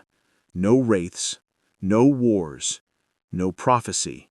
Just his hand on her face, just her heart in her throat, just the truth neither could hide anymore. Seris stepped closer. Kael didn't move away. This time, if she reached for him, there would be no bell, no beast, no whisper to stop them. The inner ring, an almost kiss, and the enemy who finally speaks their name. Seris didn't step back. Kael didn't let go. Moonlight pooled across broken stone as the city held its breath around them, waiting, watching, silent. For one suspended moment, there was no prophecy, no pursuit, no death whispering at the edges of their steps. Just her. Just him. Kael's thumb traced her cheekbone, slow and deliberate, sending a current through her that had nothing to do with magic. Seris's fingers curled around his wrist, not to stop him, but to anchor herself. His voice dropped, rough and quiet.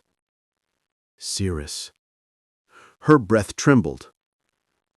"I'm not afraid of you," she whispered. His forehead nearly rested against hers. Their lips hovered a breath apart, close enough she could feel his next inhale, close enough that if he closed the distance, she knew she would let him, want him, choose him. Kael's hand slid to the back of her neck, pulling her infinitesimally closer. Boom! The ground jolted. The city walls groaned with an ancient metallic rumble. Light rippled across the streets in a ring like a pulse beneath the stone. Kael slapped back to alertness, pulling Seris behind a toppled pillar as the runes across the plaza ignited in violent gold. Seris gasped. "What's happening?" Kael drew his sword, eyes narrowing. "The city has layers. We breached the outer ring. Something awoke in the inner one." A second pulse roared through the ruins, this one hotter, harsher, almost angry. And then a voice rolled over the city. Not a whisper, not a wail. A command. Cold. Male. Certain. "Seris of the Lumen blood. Kael of the Iron Line. Do not take another step." Seris turned toward the far end of the plaza. There, at the gate leading deeper into the city, stood a tall figure clad in obsidian armor, silver pauldrons, and a half-mask hiding everything but a pair of hard, intelligent eyes. A cloak bearing the council's sigil rippled behind him. Kael's entire body went still. Seris felt his muscles lock beneath her hand. She whispered, "Who is that?" Kael's voice was no longer soft, no longer breakable. Now it was ice and iron. Valen. The name tasted like old wounds. Seris searched Kael's expression. "You know him?" Kael's jaw clenched. "Before the council twisted him into their hound, he was my brother in arms, the only man I trusted to guard my throne." Valen lifted his sword, black steel lined with runes that pulsed an answer to the awakened city. "Kael, you should have stayed dead." Seris stepped forward, fury lighting beneath her ribs. "And you should have stayed loyal." Valen's gaze slid to her, cold curiosity sharpening his eyes. "So this is the Lumen girl, the prophecy's spark, the world breaker." Kael moved in front of her immediately. "If you touch her." Valen didn't raise his voice. He didn't need to. I don't need to touch her to end her. That is what lumen are, after all. A light you extinguish at the source. Golden heat surged under Seris' skin. Kael spoke before she could. Valen, you want me, not her. Valen's eyes hardened. No, Kael. I want order. I want peace. And peace begins with eliminating the storm the two of you are destined to unleash. His next sentence fell like a blade. I am here to erase you both. Seris stepped to Kael's side, not behind him. Then try. A slow, cruel smile touched Valen's mouth beneath the mask. The inner ring tests all who enter. Let the city judge you first. If you survive the trials, I will end you myself. Valen struck the ground with his blade. The runes exploded in blinding gold. The plaza fractured. The stones beneath Seris and Kael split open into a spiraling abyss of light and shadow. Kael grabbed Seris, holding her tight as the ground vanished and gravity ripped them downward. The last thing she saw before they fell was Valen watching from above. Calm, patient, certain. She clung to Kael as they plummeted into darkness. His voice reached her through the roar. I'm here! I won't let go! Don't, she cried, clutching him harder. Don't you dare! I won't. And they fell, together, toward the city's core, toward the truth, toward whatever waited in the dark. The first trial, a past that cuts, and a moment they can't step back from. They hit the ground hard, but not stone, sand. An endless hall of pale sand stretched beneath them, lit by a sky that wasn't a sky at all, golden, swirling, ceiling-like, as though they'd fallen into the memory of a sunrise trapped underground. The air shimmered with heat, but the temperature was cold. Sand shifted underfoot, whispering. Seris pushed herself up, coughing. Kael rose beside her, steadying her before she could sway. No wounds, no broken bones. Whoever built this place wanted them alive. For the trial. Seris whispered, Where are we? Kael scanned their surroundings, eyes narrowed. The inner ring doesn't test your strength, it tests your truth. A voice boomed across the expanse, not from a throat, but from the city itself. Trial 1. Memory. Face what made you. Seris stiffened. Kael's jaw locked. Sand churned ahead, rising like a wave before sculpting itself into shape. A king. And on that king, a man formed from golden dust, his features sharpening until he looked almost alive. A king, crowned in iron and light. Seris blinked. Kael, who was that? Kael didn't answer. Not at first, because he didn't need to. Even made of sand, the resemblance was clear. The set of the jaw, the eyes like tempered steel, the posture of someone born to command. Seris whispered, Your father. The king turned his head, and sand or not, his gaze was sharp as a blade. Kael, even in failure you return to burden my legacy. Kael stood very still.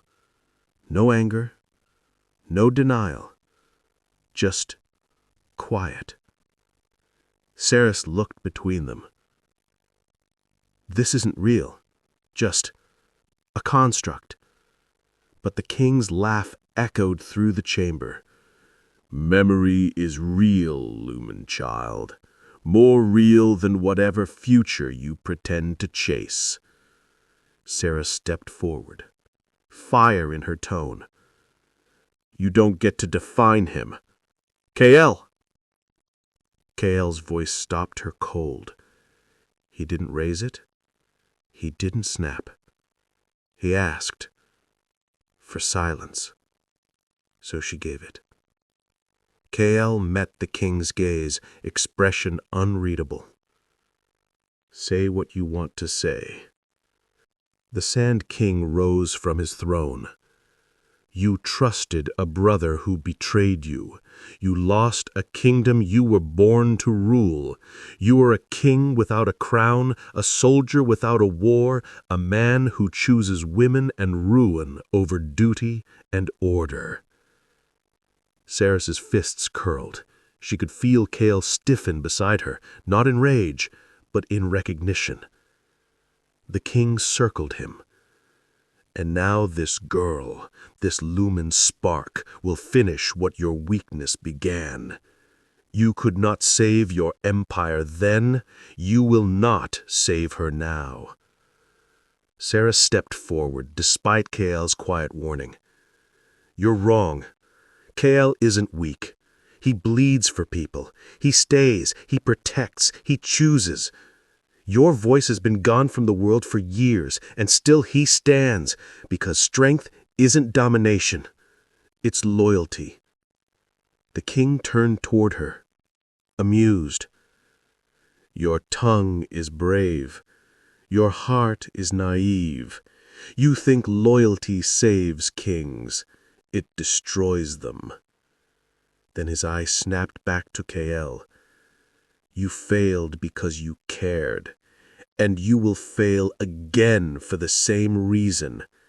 If you wish to survive, boy, cast her aside. Kael didn't move, didn't look away, didn't defend himself. He just said quietly, I loved my brother. That wasn't weakness. The king scoffed. And where is that brother now? Kael's voice hardened, soft but lethal. Standing outside these gates, serving the men who murdered you. Sand rippled. The construct king wavered. Kael stepped forward, closer, stronger, eyes burning not with rage but conviction. You call that my failure. I call it my wound. The king faltered. Kael continued. I lost my throne because I refused to become the kind of king you were. The sand cracked beneath the king's feet. I chose mercy. I chose honor. I chose love. The king's form began to crumble. And I would choose them again. Sarah stared at him, at the man beneath the armor, beneath the legend, beneath the prophecy. Kael didn't look at her as he spoke the final line. She is not my weakness. She is the reason I will win. The king shattered, sand collapsing back into dust. The chamber held stillness again. Then the voice of the trial returned. Truth faced. Trial won. Passed. The sand parted, revealing a staircase descending deeper. Seris placed her hand on Kael's arm. He finally looked at her. Before she could speak, Kael reached up and touched her jaw, thumb grazing her cheek, a touch that was gentle in a way he never allowed himself to be. Not protective, not desperate, not wounded, just real. He murmured, You spoke for me. You didn't need me to. I didn't want you to, he corrected softly. But I've never had someone stand with me before. Not like that. Her voice fell to a whisper. "Get used to it." Kael leaned in, not rushed, not frantic, just close enough that his breath touched her lips. Seris. She didn't move back. Not this time. Not anymore. But before he closed that final inch, the air shifted. Cold, metallic, unforgiving. The voice of the city returned. Trial 2. Heart. The temperature plunged. The light dimmed, and something unseen stirred in the dark below. Kael stepped in front of her again on instinct. Seris touched his hand. This time, we go together from the first step. He nodded. Their fingers intertwined. Side by side, they descended. The second trial. A fear he cannot fight, and the moment she finally sees his heart. The steps spiraled downward, carved from white stone that glowed faintly under their feet. As Seris and Kael descended, the air grew colder. Not the sharp cold of winter, but a deeper cold, the kind that sinks into bone and memory. The staircase ended abruptly, opening into a circular chamber of polished obsidian. There were no doors, no windows, no visible threat. Only silence and a mirror-smooth floor that reflected them perfectly. Two figures standing close, fingers laced, breaths visible in the freezing air. Seris whispered, "What is this place?" Kael scanned the darkness. A heart trial isn't fought with blades. Be ready. The chamber responded. A single chime rang out, like a cracked bell, echoing until it distorted into something sharp and dissonant. Then the voice of the inner ring spoke, "Trial 2. Heart. Face what breaks you." The floor rippled, their reflections warped. Kael's shadow peeled itself from the ground first, rising, shaping, solidifying, a darker version of him. Taller, crueler, eyes burning with a cold, merciless light. Seris gasped. The shadow Kael smirked. "You can't protect her." Kael stepped forward, muscles coiled. "Stand down." The shadow ignored him, turning its gaze to Seris. "He will fail you, as he failed his kingdom, as he failed his blood, as he failed everyone who ever believed in him." Kael's fist tightened. Seris started to speak, but Kael stopped her with a small shake of his head. "This is my trial." The chamber pulsed. From the opposite side, a second shadow rose, this one shaped like Seris, eyes glowing dulled, voice like a cruel echo of her own. "And this is mine." The false Seris laughed softly, stepping toward Kael. "You think you can save her? She was never meant for you. She was meant for power." Seris flinched, but only for a heartbeat. Kael moved to stand between Seris and the illusion, sword drawn. But the trial was not made of things he could cut. The shadow Kael circled like a wolf. "Her destiny is light. You are a ruin. She will leave you behind." Kael's jaw locked.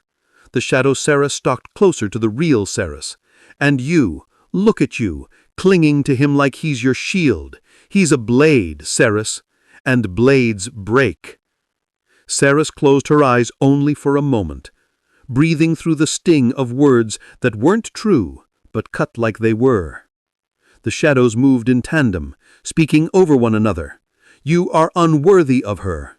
You will never be enough for him." Kael stepped forward, but the chamber sealed him in place with invisible force. He couldn't reach her. She couldn't reach him. Two trials, one chamber. Two hearts stripped bare.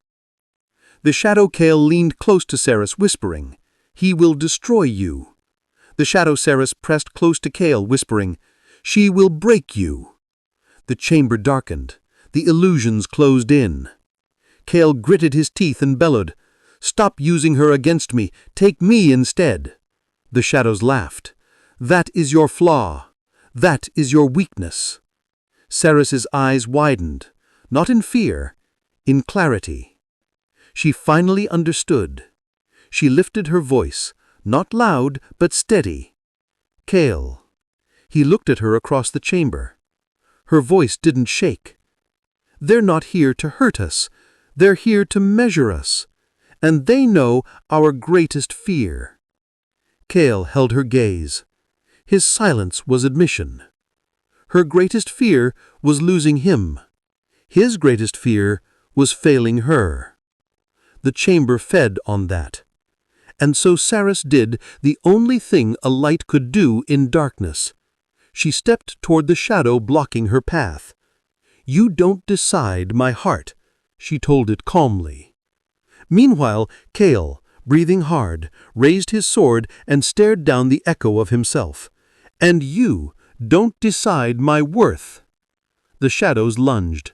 Seris and Kael moved at the same time, not toward the illusions, but toward each other. His hand reached for hers.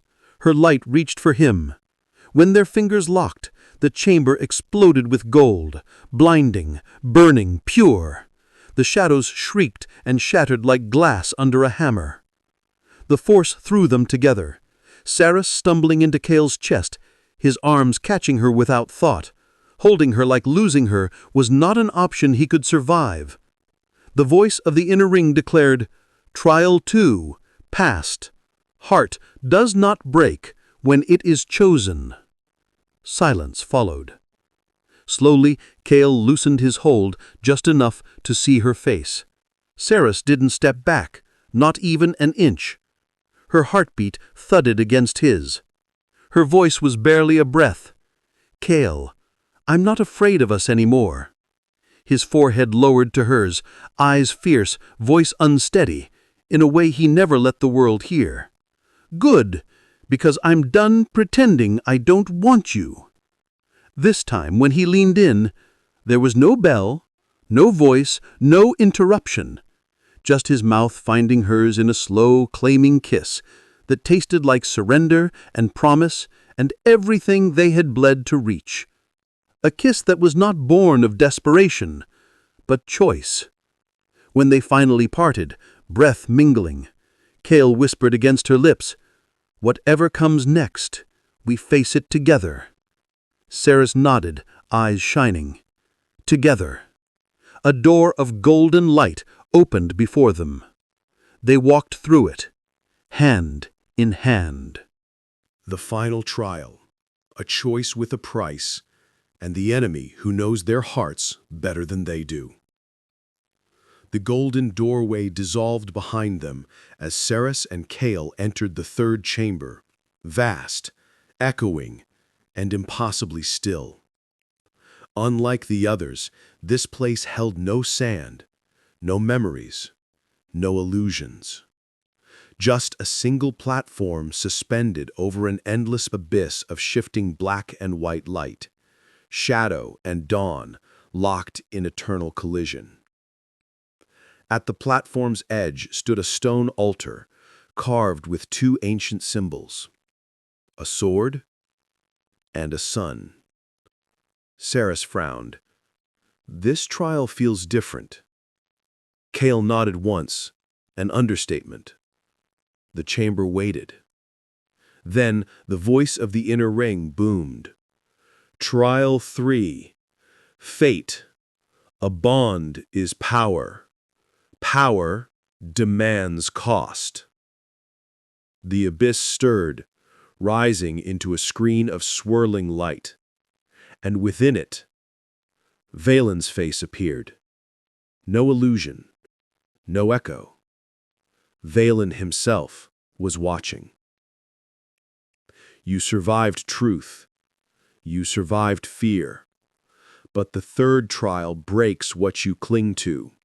The city was built on one law: power requires sacrifice. Seris's pulse stuttered. Kael drew a slow breath, eyes never leaving Valen's projection. "Say what you came to say." Valen inclined his head, almost respectfully. "To ascend the inner ring, one of you must surrender what you value most." The altar ignited with white flame. "One bond must be severed." Seris's stomach dropped. Kael's voice hardened to iron. "No!" Valen didn't blink. "Then you fail. The inner ring will swallow you whole, and the prophecy ends here." Seris stepped forward, eyes blazing. "What bond?" Valen's answer was mercilessly simple. "Your bond to each other." The chamber pulsed, light and shadow lashing outward like storm winds. The choice carved itself into the stone before them. Break your bond and live. Keep it and die. Kael's hand curled around the hilt of his sword. Not in violence, but in anguish disguised as anger. Seris felt the truth in her bones. This was the trial the city wanted. Not to test their strength, to test their limit. Valen's voice softened, not kind, but certain. "Kael, you have lost everyone you ever loved. Must the last name on that list be hers?" Kael shut his eyes, and for the first time in the trials, he looked tired. Truly tired. Seris reached for his hand. He caught her wrist mid-air, not roughly, but to stop her. "Don't," he breathed. "If I touch you right now, I'll choose you, and that means choosing death." She stepped closer anyway. "Kael, look at me." Slowly, he did. She lifted his hand and placed it over her heart. "We didn't come this far to save the world, only to murder what keeps us alive." His voice was hushed, frayed at the edges. "Seris, I will die before I lose you." The admission broke something open in both of them. Her reply was a whisper. "Then stop treating love like a weakness." The abyss roared, impatient. Valen watched silently, letting the weight of the moment crush the air between them. Seris turned to the altar, not running, not giving in, but deciding. There has to be another way. Valen answered with finality. There isn't. She studied the symbols. The sword, strength, war, survival. The sun, light, destiny, sacrifice. Kael stepped beside her, voice low. If one of us must pay, let it be me. She spun on him. No. His jaw clenched. Seris, I was born for war, not for peace, not for futures. If a life must be given. She cut him off, fierce and shaking. You don't get to decide that I live without you. Silence crashed between them. Heavy, holy, inevitable. Kael lifted his forehead to hers, eyes closed. Their breaths mingled, their hands intertwined. Their hearts beat in unison, defiant, alive, unwilling to break even when fate demanded it. Then Seris whispered the only truth that mattered. We choose each other, no matter the cost. The chamber exploded with light. The altar cracked. The abyss shrieked. Valen's image fractured into static as the inner ring reacted violently to a choice it did not expect. 2 hearts, 1 answer, 0 surrender. As the chamber shook apart, Kael pulled Seris tight against him, shielding her with his body as golden light swallowed everything.